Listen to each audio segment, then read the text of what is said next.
Mwaramutse neza ni muri wa mwanya wamenya amakuru n'amateka kuri cano y'umuhinzi w'igikundiro impara yatsinze impaka yemera kuba imparamubiri ariko nanone yigirira impagarike n'ubugingo.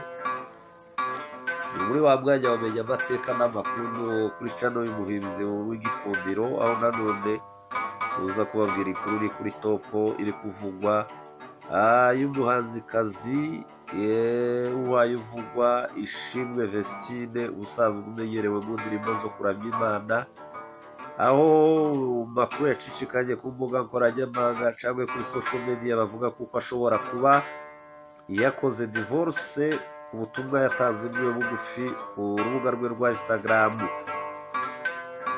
Ibinyamakuru bitandukanye byakomeje kugaragaza kuko ashobora kuba yaranditse avuga kuko atishimiye ubuzima yari arimo yarabayemo hagati we n'umukunzi wiwe bamaranye amezi 3 w'umunyamahanga wo muri Burkina Faso bashakanye. Gusa amakuru abanyamakuru batandukanye bakomeje kwandika kuri iyo nkuru baravuga kuko yanditse ubutumwa bugaragaza kuko atari yishimiye ubuzima yarabayemo muri ano mezi 3, kandi yandika avuga kuko mu minsi mike gusa ubu butumwa atazongera guhemuka, mbese yashutswe kandi ngo nasubira guhitamo noneho bazashishoza mu buryo atazongera guhubuka. Gusa ngo yavuze kuko ari isomo ry'ubuzima yize.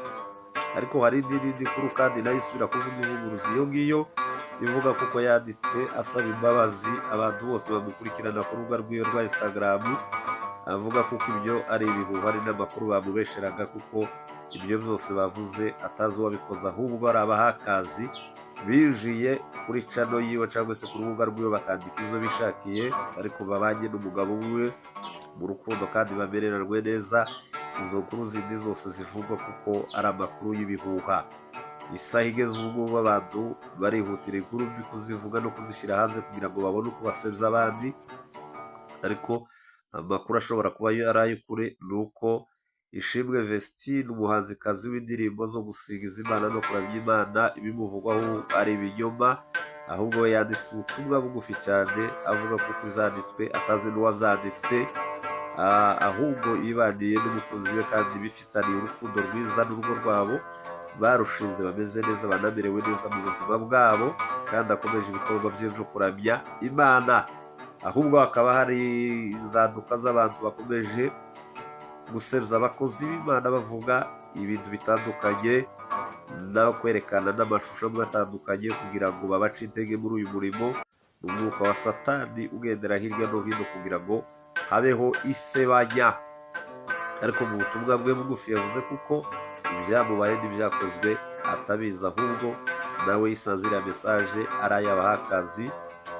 Tukaba dushima Imana kuko aticubatse akiri mu rugo rwiwe, kuko wenyine yamaze kuzivugira no kuziyandikira. Abandi bavuga izindi nkuru zose zitandukanye n'izo ni abashaka amavyuze no kubesha. Ni muri wa mwanya wamenya amakuru n'amateka kuri cano y'umuhinzi w'igikundiro impara yatsinze impaka yemera kuba imparamubiri rwaze gutsikira ku muvumbi. N'ubu akaba ari jewe muvuyi w'inkazi murenge, aho natsindamye barahunga baje bahuruye bataha bahungura umutwi batete barimo umugabo barimo rubimburi ritware intare idatinya intambara ndamati itarabayiganya amataha umugabo aterewe niwasanzwe azarindira. Tuba tubagezaho amakuru atandukanye ni muri wa mwanya wamenya amateka n'umuco kuri cano y'umuhinzi w'igikundiro impara yatsinze impaka rwaze gutsikira ku muvumbi.